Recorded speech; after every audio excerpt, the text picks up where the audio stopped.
नमस्कार मित्रांनो आणि मैत्रिणींनो, हा माझा पहिलाच व्हिडिओ आहे एखाद्या रेसिपीचा। तर स्टार्टिंग मी थोडंसं एक शॉर्ट रेसिपी सांगते।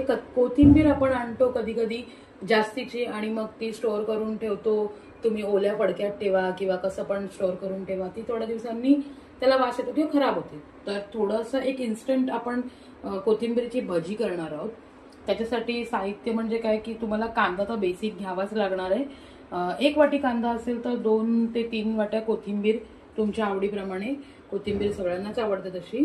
तर त्याच्यामध्ये तुम्हाला जे आपण कांदा भाजीसाठी साहित्य घालतो तेच थोडंसं वाढीव, म्हणजे की पांढरे तीळ घालायचे थोडंसं क्रंचीनेससाठी, आणि तुम्हाला टाकायचे त्याच्यामध्ये ओवा, धणे हे जरा चुरडून त्याच्यामध्ये घालायचं आहे। मीठ, हळद आणि तुमचं लाल तिखट हे येईल त्याच्यामध्ये।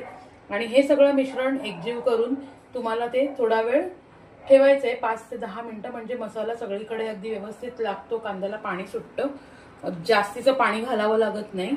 सो हे मी आता बनवलेलं आहे आणि हे मी आता थोडा वेळ ठेवणार आहे। याच्यानंतर याच्यामध्ये मी घालणार आहे बेसन आणि थोडंसं तांदळाचं पीठ क्रंचीनेससाठी, क्रिस्पीनेससाठी, आणि त्यानंतर आपण भजी तळायला घेणार आहोत।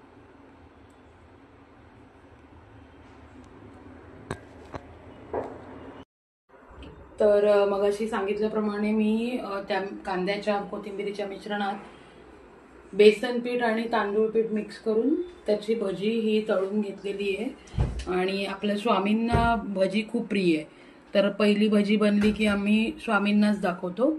तर स्वामींना भजी दाखवलेली आहे आणि मी तुम्हाला दाखवते की कशा प्रकारे, म्हणजे बघा ही भजी जास्त तेलही पित नाही। हे बघा आजपर्यंत शिजली आहे आणि तेल खूप कमी लागलंय। ठीक आहे, सो बनवून नक्की ट्राय करा। आणि या चॅनलचं नाव आहे कुकिंग विथ आरती, पण काही नवीन सजेशन असेल तर नक्की द्या। ठीक आहे, आणि रेसिपी कशी वाटली एकदम जेन्युइनली सांगा, वाईट कमेंट्स करू नका। Thank you so much.